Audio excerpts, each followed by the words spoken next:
Hi everybody. So today I'm going to continue the takedown of my very large tomato cage. It has my black crims and 2 of my cherries, and they are all hydroponic. They've been out here for months. They've been out here since March, and I haven't been able to change the water because they are very tightly trellised and attached to this frame, so I was scared to move them. But I've grown tired of this crop and I want to move on to new things, so I'm going to take it down so I can start other projects. So I'm going to show you how I'm going to take this down, and I'm also going to measure the water that's inside these buckets. Since I haven't been able to change this water out in about 3 months, almost 4 months, I'm curious to see what's inside that bucket and how the roots look.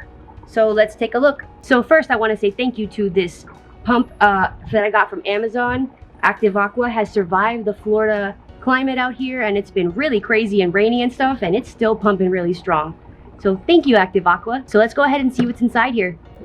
All right, let's remove the air tubing. So basically this has no connection anymore. It's safe. And then I'm gonna start cutting 1, 2, 3. All right, here we go.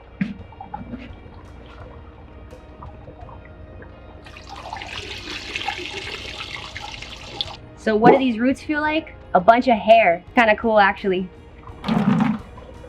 Using my handy dandy truncheon meter, I'm going to stir this up. First, I'm going to test the pH with my pH meter, and that is incredibly acidic. This, it's right now at 5. Whoa, that's really acidic. This is kind of like what grapes or berries would love to grow in. It is this.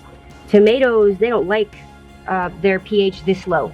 So the fact that I've grown these this tall in outdoor weather is really amazing. Let's see how many nutrients are in here, what the level of nutrients is in this bucket. So a really curious thing is happening here that I've never seen before. Watch when I put both of my Blue Lab conductivity meters into this water. I've never seen this screen before. It's kind of hard to tell what the meter is trying to tell me. So I'm going to see if my truncheon meter can give me a better read.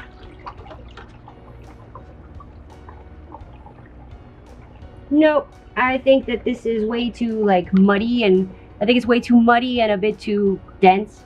So yeah, that's it. That's what my solution looks like after months of being outside in the Florida heat and rain. Not bad though, if I do say so myself. I mean, the proof is in the pudding, right? All right, let's remove the tubing from the second plant. So we are free and clear to chop, chop, chop. I've got to say, I've never ever had a grow where I can see brown through my sight tube, which is really bad. All right, let's take a look at the root structure. This water looks like molasses almost, or like coffee even. So let's see what's going on. Give it a stir. Yeah, you see this light on my truncheon meter? It never goes that high. It never rapidly blinks at 1800 there. I never ever make my solution that high, so it's probably freaking out right now. And let's see what the pH is. Again, very, very, very acidic. And last, but certainly not least, my beautiful hydroponic black crims. Take out the tubing. I'm gonna go ahead and shut off my pump because I'm not using it. And let's cut. 1, 2, breaking my heart. So sad, so necessary.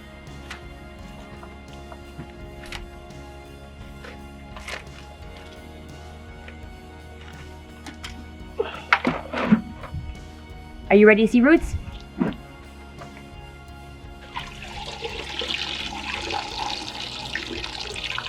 These look amazing, actually. These don't look muddy or molasses colored like the other ones. All right, let's see what this plant's been living in. That's not going to give me a read. Not a read. Nope, none of my meters will read what's in here. It must be really bad. And then for pH, we've got 5.07. All right, so very acidic again. So now that I've said a proper goodbye to my hydroponic buckets and the tomatoes inside of them, and gotten a look at the roots and tested the water, and kind of fulfilled my curiosity in that way, I'm gonna have to do a lot of hard labor and take down all this stuff here and take down all of the fruits and all the tomatoes and scrap it, because tomorrow is green bin day. So stay tuned.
Folks, all those months of hard work and laboring and obsessing and worrying, and this is it. It was so worth it. It was such a great learning experience. I'm going to talk about that, but first I probably need to clean out all the white flies and the gross little bugs out of my hair. I hope you've enjoyed watching me through this whole process from start to finish. I very much appreciate you watching me, and please like and subscribe. Thank you.